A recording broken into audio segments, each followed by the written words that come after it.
On retrouve Danny. On vient de voir Jacob Debesch dans les images. Danny, c'est l'homme de fer du Canadien en ce moment. Oui, écoute, Elisabeth, je vais peut-être te surprendre. Je vais te parler des 1000 minutes. C'est un club sélect, les 1000 minutes dans la Ligue nationale. Puis chez le Canadien, encore plus. Regarde en série, ça, c'est les gardiens de but qui ont joué 1000 minutes ou plus en série dans l'histoire du Canadien de Montréal. Il y en a. Écoute, c'est quand même, là, lorsque tu regardes Jacob Debesch et ses performances, c'est quand même impressionnant de voir qu'à 25 ans, lorsqu'on pense que un gars comme Carey Price a fait 1300 minutes à sa dernière année avec le Canadien en carrière à 35-36 ans, alors que lui en a 25. Alors, c'est un peu comme lorsqu'en 1971... tu dis, ouais, c'est Ken Dryden. Oui, mais Ken Dryden, c'est ça qu'il a fait à sa première année, 1200 minutes.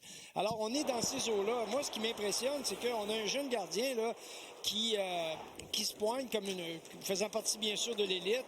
Puis ça, ben, c'est pour plusieurs années à venir qu'on a un gars de cette envergure-là. Incroyable. Et il se situe où dans la LNH, Danny, Jacob Debesch? Ben, écoute, au cours des dernières années, là, t'as deux noms qui reviennent constamment. Celui de Jake Oettinger et celui de Sergei Bobrovsky.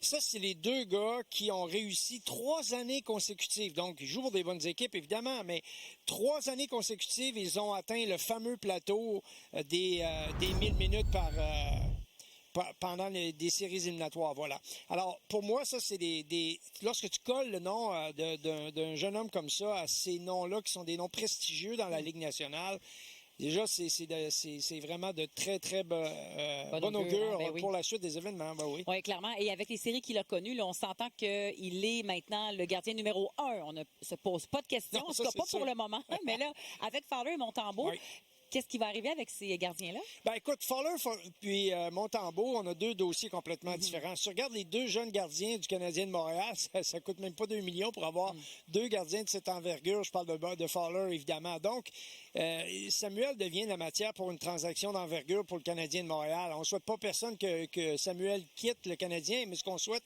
à Samuel, c'est de trouver une opportunité de se mettre en valeur. Puis, très honnêtement, je pense que cette opportunité-là ne sera pas avec le Canadien. Donc, ça va être très intéressant cet été, Elisabeth, de suivre ce dossier-là.